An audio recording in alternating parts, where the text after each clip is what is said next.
मैं काशी की धरती से जितने भी दोस्त ऑनलाइन ऑफलाइन जुड़े हुए हैं, सभी का स्नेह बंधन। तो दोस्तों आए हम लोग आज का काम देखें। सभी लोग अपना अपना किताब निकाल लेंगे, मुहूर्त चिंतामणि। दोस्तों, मुहूर्त चिंतामणि के 43वां श्लोक निकालिए।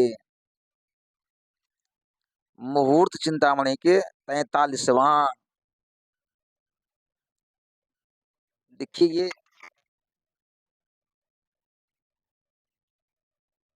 इसमें क्या लिखे हैं देखिए।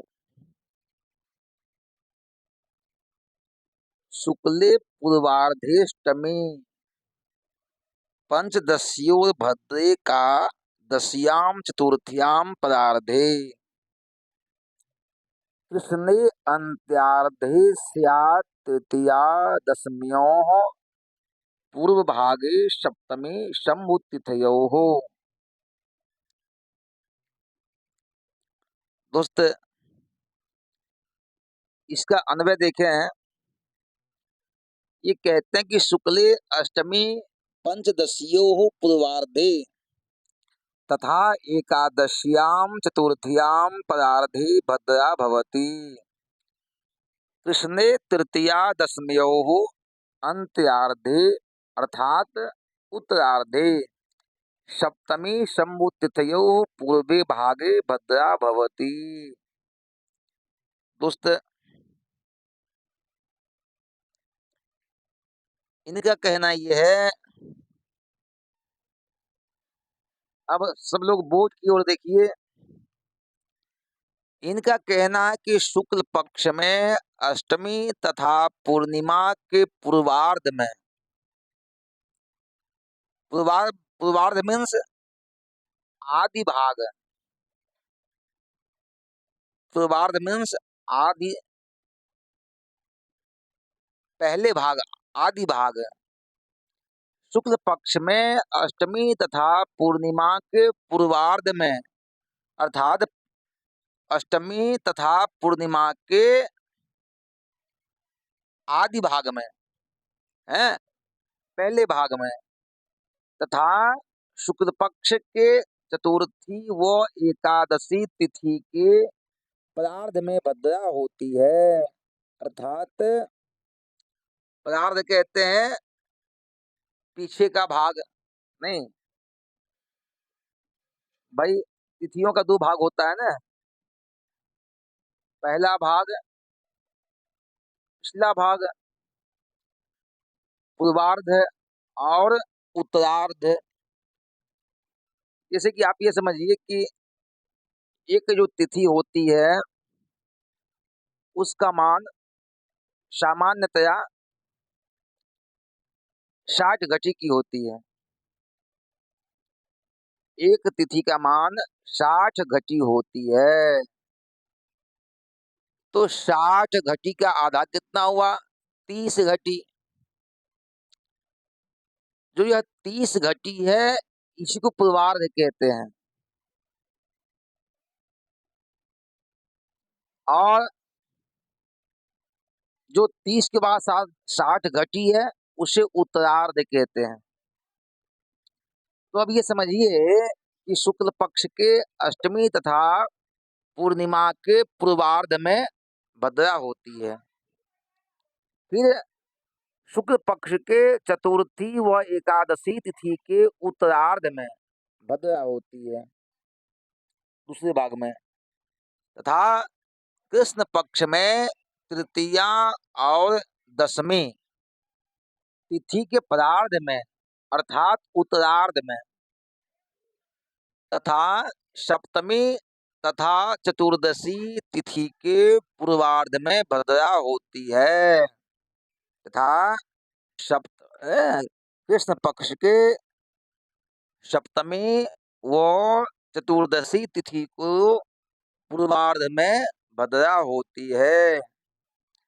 दोस्तों उसको नीचे आसान से, मैं इसको ताकि आसानी से ये समझ में आ जाए इसलिए मैंने इसको बना दिया है। जैसे देखिए पूर्वार्ध में, तो पूर्वार्ध में कौन कौन सा, जैसे कि शुक्ल पक्ष को देखिए तो अष्टमी और पूर्णिमा को पूर्वार्ध में भद्रा होती है, और कृष्ण पक्ष के सप्तमी व चतुर्दशी तिथि के पूर्वार्ध में भद्रा होती है। अब देखिए फिर शुक्ल पक्ष के चतुर्थी व एकादशी में के प्रार्ध में, तथा कृष्ण पक्ष के तृतीया और दशमी के प्रार्ध में भद्रा होती है। जी, भद्रा का मतलब क्या होता है? करण। हाँ, करण कोई भद्रा कहते हैं। भद्रा मीन्स करण। करण कितने होते हैं? करण कितने होते हैं? तो 11 करण होते हैं। करण कितने होते हैं? 11 होते हैं। जी, वहीं किताब के नीचे मुहूर्त चिंतामणि में देखिए,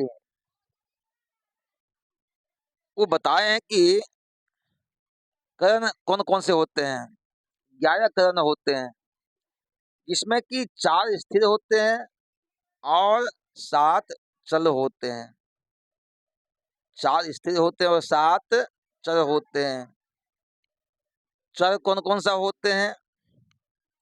तो कहते हैं बव, बालव, कौलव, तैतिल, गर, वणिज और विष्टि। विष्टि में से बदला। हाँ, विष्टि में से बदला। ये 7 करण जो होते हैं वो चर होते हैं। अब कहा भाई तो ये बताएं स्थिर कौन कौन सा होते हैं? तो कहते हैं कि शकुनी, नाग, चतुष्पद और कृष्णतुग्न। कौन कौन सा? शकुनी, नाग, चतुष्पद और कृष्णतुग्न। ये 4 जो होते हैं ना, ये स्थिर करण होते हैं। अब भाई ये स्थिर करण इनको क्यों कहा गया? इनको स्थिर क्यों कहा गया? इसलिए कहा गया कि कृष्ण पक्ष की चतुर्दशी के उत्तरार्ध में ये सदा रहता है। हाँ, कृष्ण पक्ष के चतुर्दशी के उत्तरार्ध में शकुनी सदा रहता है। अमावस्या के पूर्वार्ध में चतुष्पाद। हाँ, अमावस्या के उत्तरार्ध में नाग करण, और शुक्ल पक्ष की प्रतिपदा के पूर्वार्ध में कृष्णतुग्न करण सदा नियत रहते हैं। ये कभी चेंज नहीं होते हैं, इसलिए उनको स्थिर कहा गया है। और इनको चर कहा गया है। तो भद्रा मीन्स क्या? विष्टि। विष्टि मीन्स क्या? भद्रा। आप पंचांग को देखेंगे ना, तो पंचांग जो खोलेंगे तो उसमें उसमें आप देखेंगे ना, तो जैसे कि शुक्ल पक्ष है ना, इसमें अष्टमी को देखेंगे तो वहां विष्टि लिखा रहता है। विष्टि मीन्स भद्रा। पूर्णिमा को देखेंगे तो वहां पे विष्टि लिखा रहेगा, मीन्स भद्रा। चतुर्थी भी देखेंगे शुक्ल पक्ष में, एकादशी को भी देखेंगे, या कृष्ण पक्ष में ही आइए, सप्तमी को देखेंगे, चतुर्दशी को देखेंगे, और तृतीया व दशमी। आप पंचांग जब खोलेंगे तो उसमें विष्टि लिखा रहता है। विष्टि का मतलब क्या हुआ? भद्रा। तो भद्रा का इस तरह से जानना चाहिए। और अब ये आगे बताएँगे कि भद्रा जो होता है वह